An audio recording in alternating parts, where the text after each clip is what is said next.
Magandang araw mga cool. Ating trabaho ngayon mga cool ay ang mag-repair tayo ng alternator ng Pajero, no? Pajero Exceed intercooler turbo. So ito po, dito po yung sa loob. So tanggalan na natin itong mga cool. Ayan, tanggalan natin muna tong air cleaner para makita natin yung alternator, no?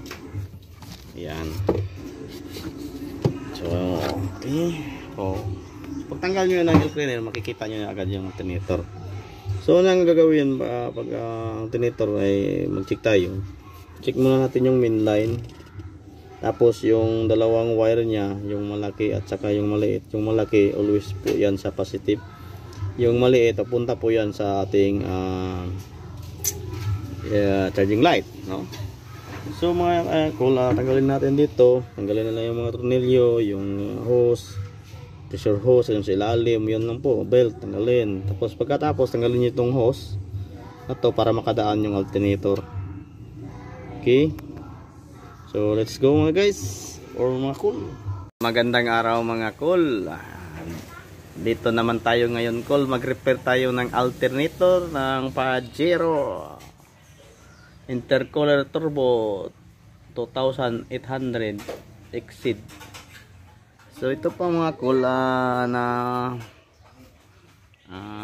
inopen ko na yung alternator. So ang nakikita natin na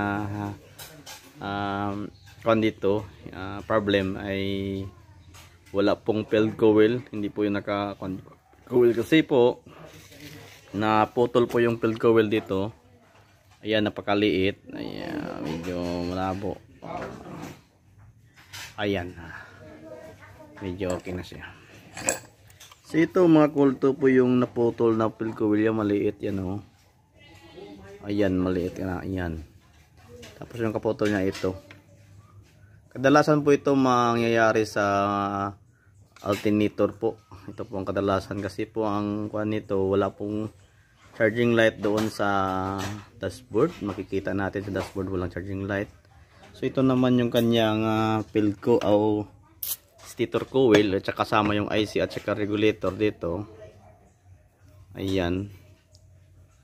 So okay naman yan. Pero nakikita ko na sa kon dito kasi kung yung carbon brush mataas pa man yung carbon brush, and then check ko yung field coil, talagang wala lang connection. So kung wala kayong tester na multi-tester, ito yung multi-tester na tatawag natin, ayan, no? Pwede naman yung sa battery, you know. Kuha kayo ng dalawang wire at saka yung isa dito ilagay at saka dito sa kabila. Pag test niyo walang spark or blowaways na tatawag, so it means putol po yung kanyang field, yung kuha nito, yung wire, magnetic wire.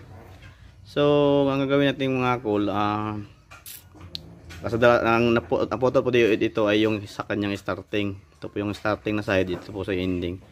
So ito po yung starting na slip ring, ito po yung ending na slip ring.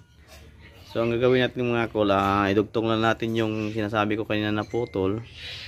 Linisin lang natin yung kuan dito, yung magnetic wire at saka idugtong.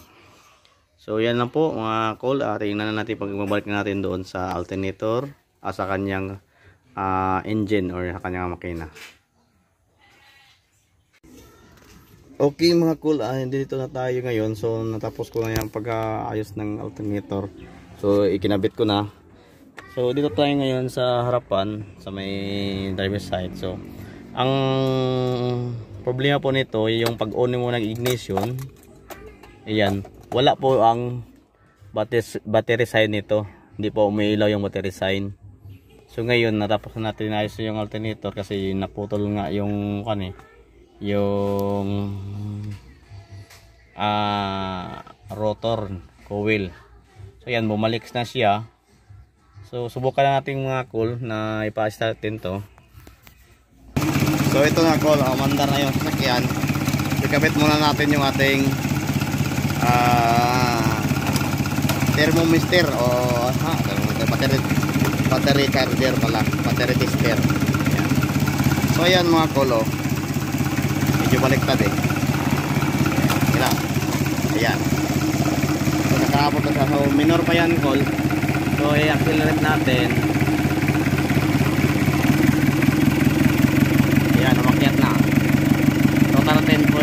natin na po yan. Dito na ako, no? So, okay na ang ating inayos. So, maraming salamat sa panonood. Pajero po ito. Automatic transmission.